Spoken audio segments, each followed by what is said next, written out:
Assalamualaikum warahmatullahi wabarakatuh. Hai Sobat Sehat, apa kabar?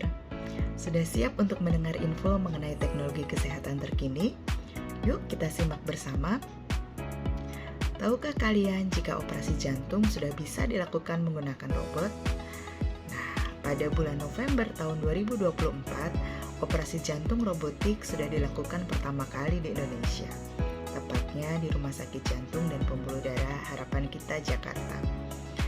Nah, dengan teknologi ini, maka luka sayatan operasi dapat menjadi lebih kecil, sehingga diharapkan nyeri pasca operasi juga menjadi lebih ringan dan lama rawat menjadi lebih pendek. Selanjutnya kita akan membahas mengenai sebuah artikel tentang operasi bypass dengan robot.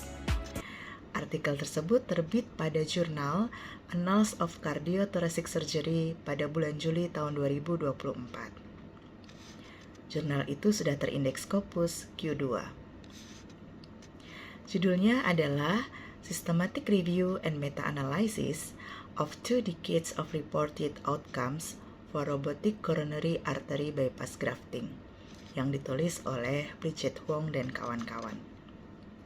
Latar belakang penulisan artikel tersebut yaitu selama 2,5 dekade terakhir, operasi jantung robotik sudah mulai berkembang dan menjadi salah satu pilihan untuk tindakan operasi. Salah satunya adalah operasi CABG.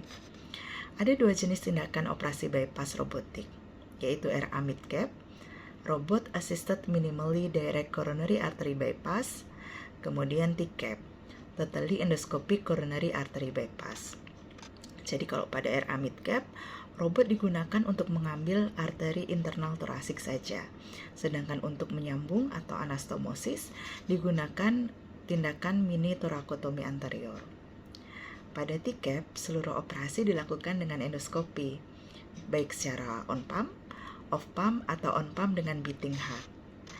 Artikel ini ditulis bertujuan untuk memberikan tinjauan komprehensif dari literatur selama 2,5 dekade terakhir tentang hasil operasi menggunakan RA Midcap, TCAP, dan juga untuk melihat bagaimana perioperatif setelah operasinya, kemudian bagaimana dengan angka Major Adverse Cardiac and Cerebrovascular Events atau MACE dan patensi graft dibandingkan antara teknik RA Midcap, TCAP maupun operasi konvensional.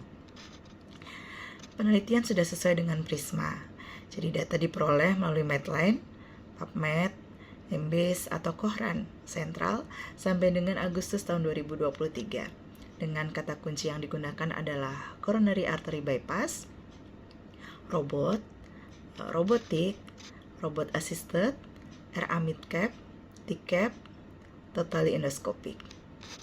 Jadi pasien operasi jantung robotik akan dibagi menjadi 3 grup, yaitu RA Midcap, TCAP, dan seluruh prosedur CABG menggunakan robot. Kriteria inklusinya adalah datanya dapat tersedia secara full text, bukan merupakan abstrak dari konferensi atau merupakan case report, objeknya berupa manusia dan berbahasa Inggris.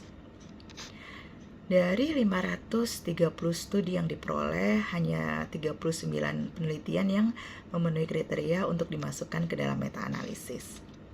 Jadi ada 17 penelitian yang hanya melaporkan RA Midcap, 10 penelitian melaporkan pada TCAP saja, 3 penelitian memberikan data yang terpisah untuk RA Midcap dan TCAP, dan 9 penelitian melaporkan hasil untuk cohort CABG secara gabungan. Semua penelitian adalah cohort observasional retrospektif.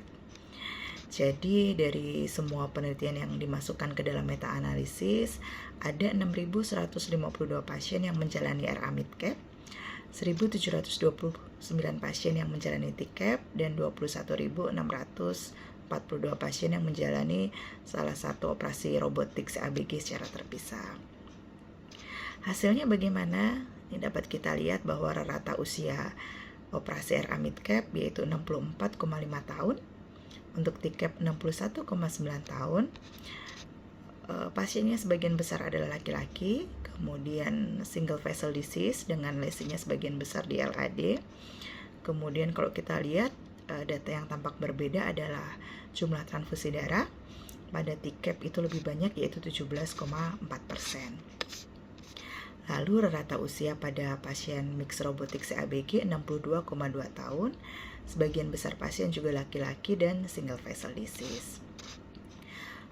Outcome-nya untuk in-hospital mortality pada RA mid-cap sebesar 0,9% dengan stroke-nya kurang dari 1%, perioperatif myocard infarct kurang dari 2%, dengan cardiac cause mortality-nya adalah 2,7% dan freedom of maze-nya sebesar 83,2%.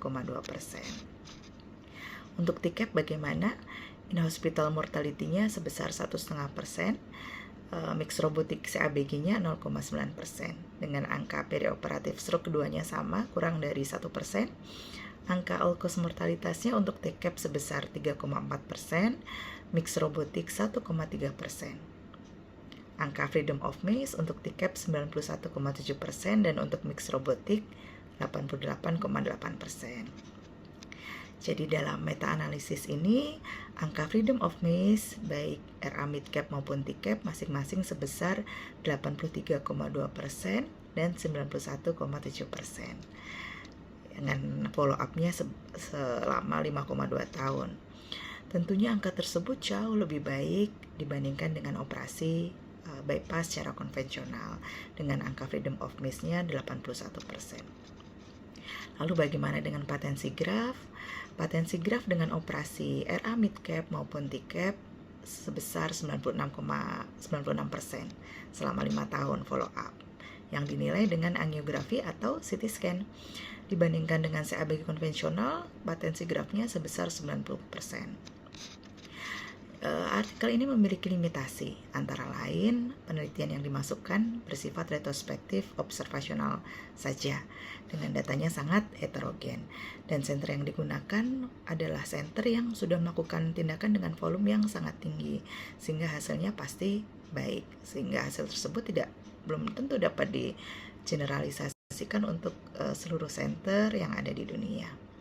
Jadi secara keseluruhan, hasil dari meta-analisis ini menunjukkan bahwa operasi jantung robotik ternyata memberikan hasil yang menjanjikan dengan angka MACE atau komplikasi yang sangat rendah, kemudian angka patensi graf yang jauh lebih baik dibandingkan dengan operasi konvensional. Harapannya apa nih di Indonesia? Tentunya kita berharap operasi jantung robotik dapat berkembang juga di Indonesia, dapat digunakan secara luas bukan hanya di satu center di Jakarta tapi di banyak center di Indonesia, sehingga dapat membawa masyarakat menjadi lebih baik untuk hasil outcome pasca operasi jantung bypass. Semoga bermanfaat infonya. Sekian. Wassalamualaikum warahmatullahi wabarakatuh.